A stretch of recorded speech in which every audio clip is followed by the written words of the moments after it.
Haji Anang Sarani. Mudah-mudahan apa yang dilakukan pada hari ini mendapatkan curahan limpahan rahmat, berkah serta ampunan. Siapapun yang datang hari ini mudahan dosanya diampuni oleh Allah Subhanahu wa taala. Yang punya hajat-hajatnya dikabulkan oleh Allah. Segala perkara mudah-mudahan diberikan kemudahan, dijauhkan dari bala wabak termasuk virus corona. Dan semuanya selamat dunia akhirat masuk surga tinggi hisab. Dapat syafaat Rasulullah, amin ya rabbal alamin.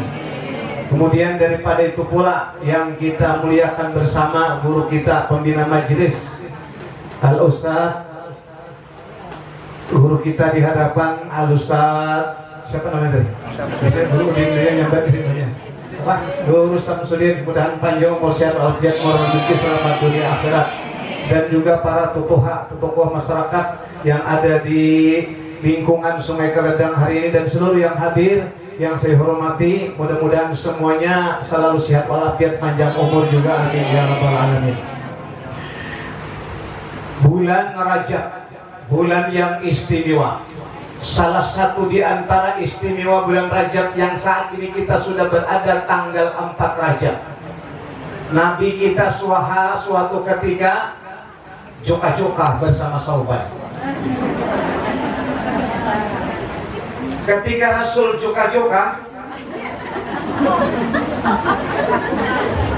orang Banjar bahasa Bugis jangan lewat di sebuah pakuburan bersama sahabat. Kemudian Rasul pun berdiam, tersentak berdiam, uraian air mata tidak terbendung, isakan tangis yang begitu nyaring. Rasul terdiam dan menangis dan berisak tangis dan semakin menjadi tangisan Rasulullah. Sahabat bertanya, ya Rasulullah, kenapa pian berhenti? Dan gerangan apa yang membuat engkau ya Rasul berderai air mata? Apa yang membuat engkau menangis ya Rasulullah? Di tengah isakan tangis Rasul menjawab, sahabat, wahai sahabat, aku dengar jeritan rintihan orang yang ada dalam kubur ini. Dia sedang disiksa, dia sedang diazab, dia sedang menderita yang teramat sangat dahsyat di alam barzakh. Rasul dibuka pendengarannya oleh Allah, mampu mendengar alam gaib, alam barzakh, alam kubur. Manusia istimewa, manusia yang agung, memang yang tidak bisa didengar oleh orang banyak, beliau mampu mendengar. Yang tidak bisa diketahui oleh orang banyak, beliau bisa tahu. Di antaranya beliau mendengar jeritan orang sedang disiksa di dalam kubur. Maka dari itu orang yang mati di kubur itu antara dua, bila kada raudhah min riyadil jannah, taman-taman surga yang indah, menyejukkan, mengagumkan, menggembirakan, atau kubur luti itu jadinya hopratan min hopariniran, menjadi lembah daripada lembah azab siksa neraka yang sangat dahsyat dan mengerikan. Makanya seiring dengan haul abad bersukumpul, kita doakan bulan beliau termasuk orang-orang yang didulukan taman-taman surga yang indah untuknya, dan demikian juga kepada almarhum guru kita Anang Sarani. Dan juga kita semoga orang-orang yang akan menjadi masuk kubur calon-calonnya kita ini, dan pasti dan kita sudah target incaran Israel. Kita sudah target incaran Israel yang pasti akan menempati alam kubur. Mau kada mau, siap kada siap, hakun kada hakun, kalau sudah berakhir jatah masa hidup, pasti akan dibungkus dengan kain kapan, pasti akan dimasukkan ke liang lahat siapapun orangnya. Dan itu sudah banyak terjadi kepada tetangga-tetangga pian, tinggal nunggu pian aja lagi. Mudahan saat kita nanti juga dimasukkan ke alam barzakh, menjadi taman-taman surga yang indah dan menyenangkan. Alam kubur, derita yang teramat sangat dahsyat bagi orang yang disiksa akibat daripada perbuatan hidup di dunia.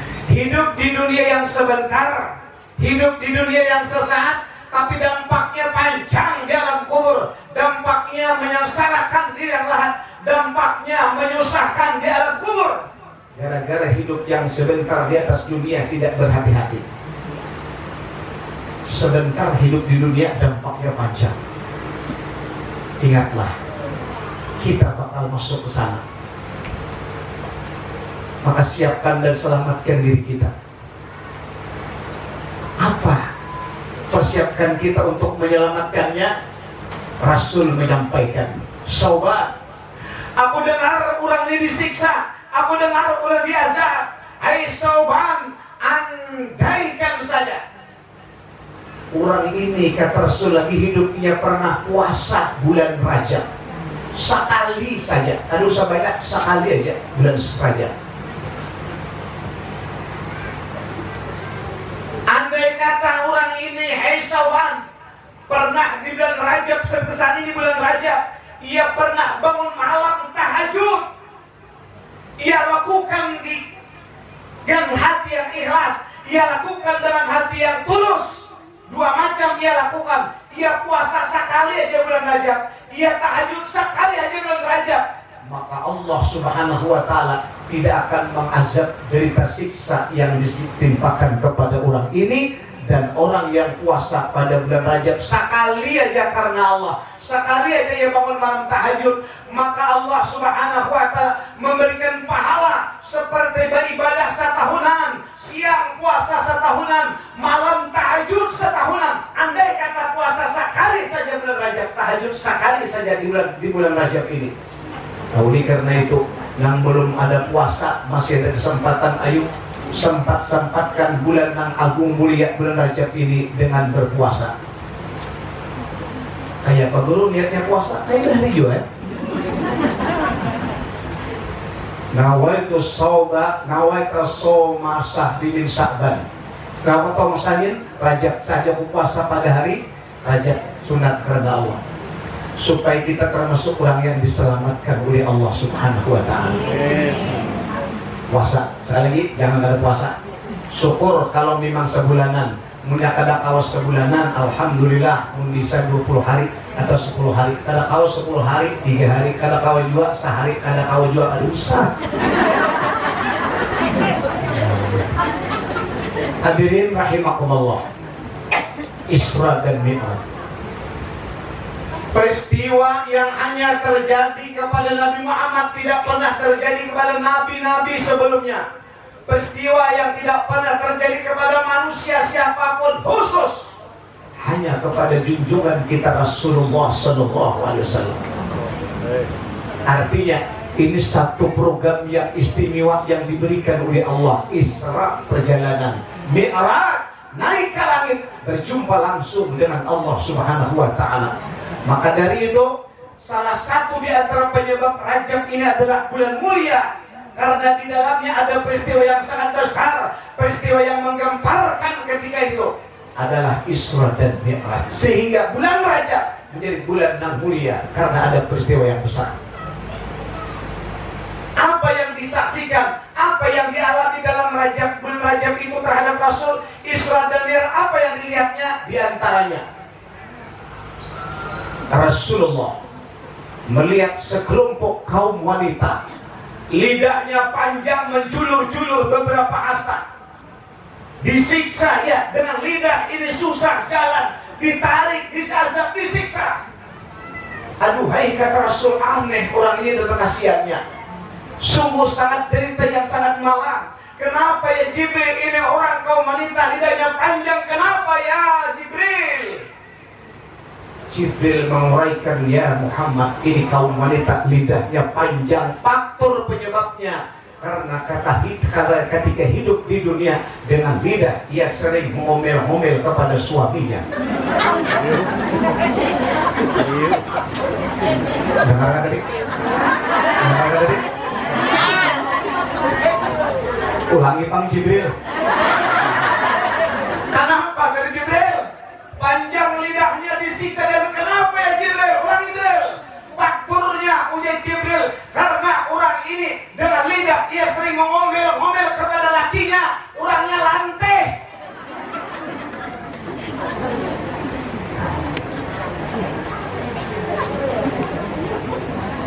Jadi wahai ibu-ibu, ucapan itu dijaga. Jangan asal kata-kata keluar di mulut itu, jangan. Nabi ketika ditanya oleh sahabat, ya Rasulullah, apakah yang paling banyak anggota manusia tubuhnya ini yang membuat orang masuk ke dalam neraka? Apa penyebabnya ya Rasulullah? Ujar Rasulullah, anggota yang sering banyak menyebabkan orang masuk dalam neraka ada dua. Yang pertama nih,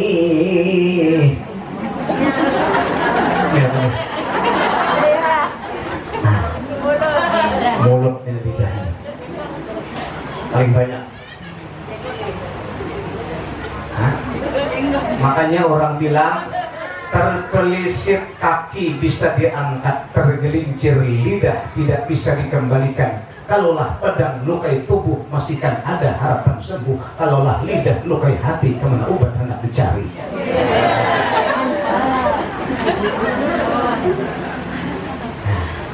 Jadi jaga lidahnya, jangan asal ucap, jangan.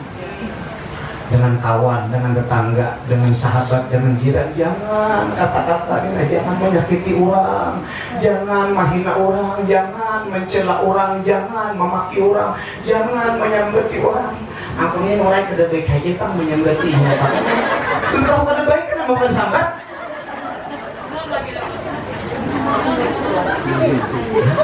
Habis tak indoor. Hati-hati nih. Dosa yang banyak menyerumuskan orang ke dalam neraka dan akibat mulut ini, lidah. Yang kedua apa? Yang kedua kata Rasul, dosa yang membuat orang sering melakukan dosa terperosok masuk ke neraka. Yang kedua adalah kemaluan. Dia tidak bisa menjaga kemaluan, berbuat maksiat. Selamatkan diri kita. Hidup di dunia adalah masa untuk menyelamatkan diri kita. Persiapan kita seperti apa untuk menyelamatkan diri dari azab siksa api neraka. Persiapan diri kita bagaimana selama hidup untuk menyongsong kehidupan yang abadi, surgakah, nerakakah, sengsarakah, bahagiakah, deritakah, senangkah, tergantung apa yang kita persiapkan selama hidup.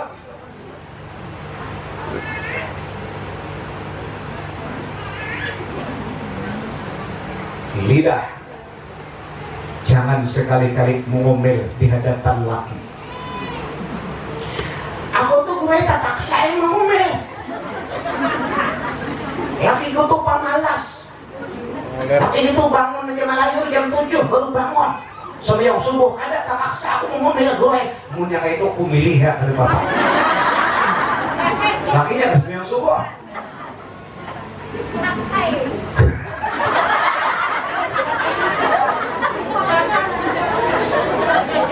Mestinya suami kan sebagai seorang suami, kepala rumah tangga, jadi teladan, jadi contoh, pembimbing, jadi imam di rumah tangga. Kenapa suaminya kada makhlukkan yang baik? Kenapa suaminya bangun ngelayur?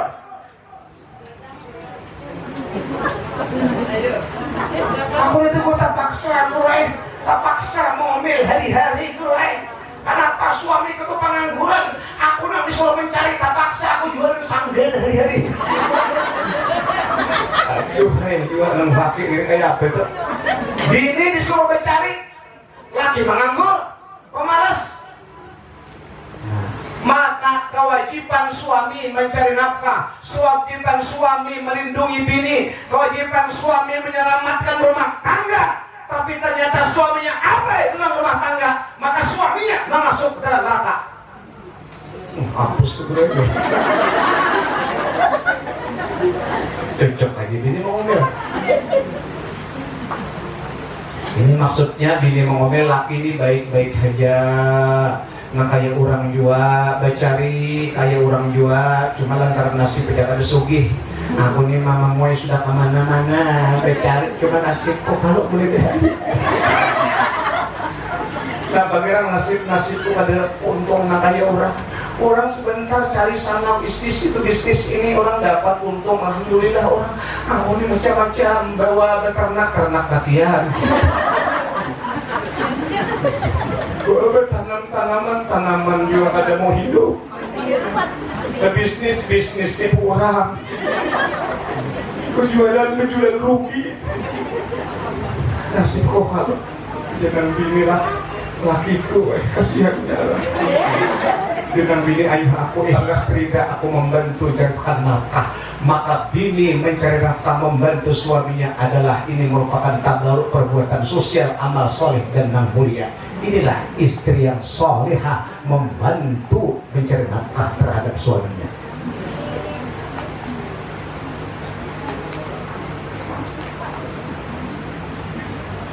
Hadirin hadirat rahimakumullah. Jadi lidah jaga.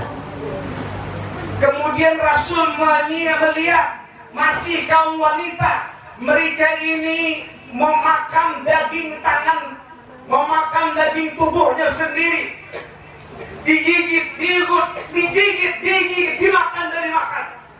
Aduh, hai kata Rasul, ya malaikat jiwa, apaan lagi ini ya Jibril? Kenapa kaum wanita ini memakan organ anggota tubuhnya? Kenapa ya Jibril? Tangan, daging tangan dimakan. Kenapa ya Jibril? Apa penyebabnya ya Jibril?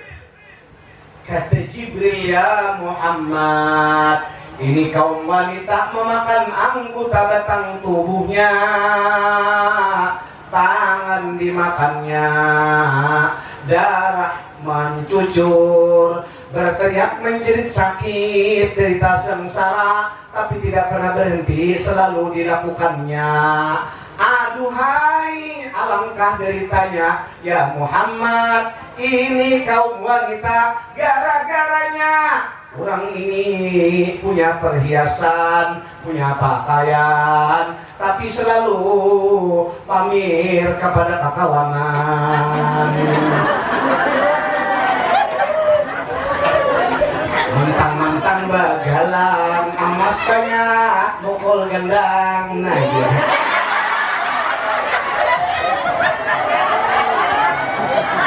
Umpama lah. Perhiasan hanya untuk ditunjukkan ke orang, haram hukumnya. Hah? Jadi kan bolehlah orang pakai perhiasan, boleh. Silakan pakaian semahal-mahalnya perhiasan, ayo emas 2 kilo pakai hasilnya. Tapi tujuannya bukan untuk pamer, bukan untuk menampakkan ke orang, bukan ingin mengatakan nih aku banyak berpakaian perhiasan, bukan. Tapi orang perhiasan itu adalah hanya untuk bersyukur kepada Allah. Emas ini ku simpan, siapa tahu kayaknya ada perlu ku jual. Sekalinya lakinya menjual dulu.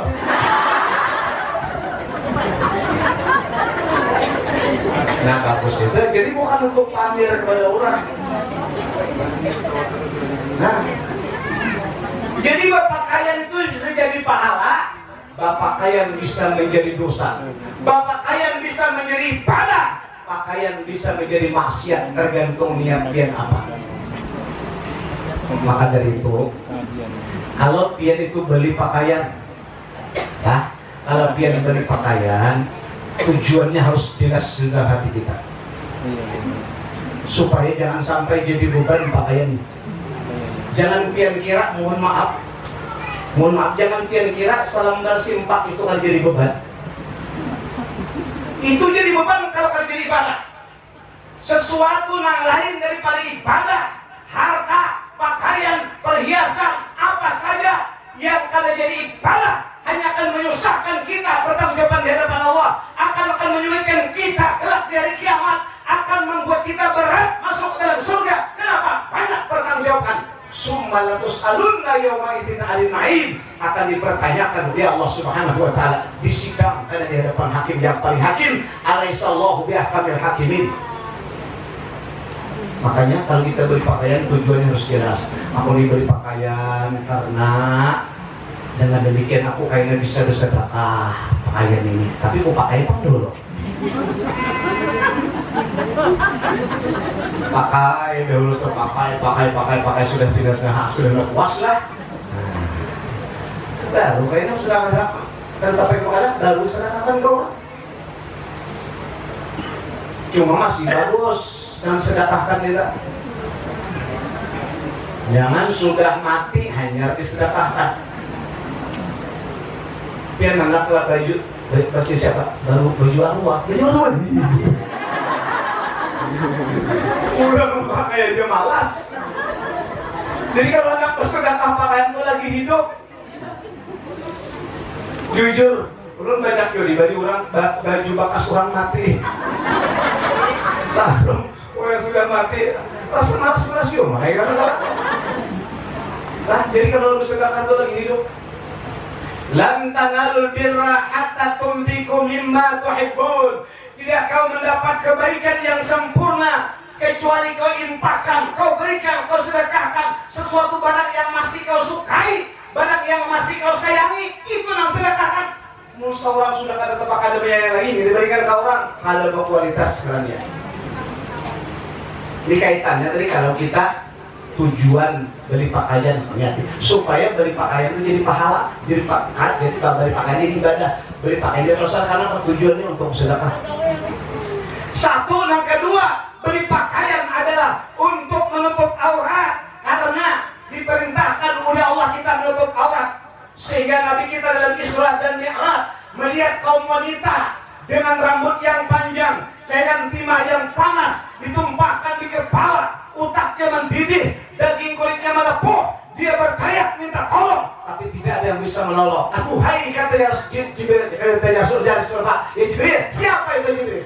Aduhai sedihnya, aduhai sakitnya, aduhai sengsaranya, siapa itu Jibril? Ujar Jibril Muhammad, orang yang kepala ditumpahi cairan timah yang panas. Itulah orang yang tidak menutup aurat. Ke pasar, rambut terurai panjang, dilihat kiri dan kanan, orang menyaksikan tanpa malu dan sopan. Aurat terbuka, kada berjilbab, kepala kan tutup, ke pasar, ke rumah, kalau sana kemari, kada tutup kepala. Aku udah nggak menutup kepala, panas gede. Anda kipas angin gitu. Orang panas saya itu mah.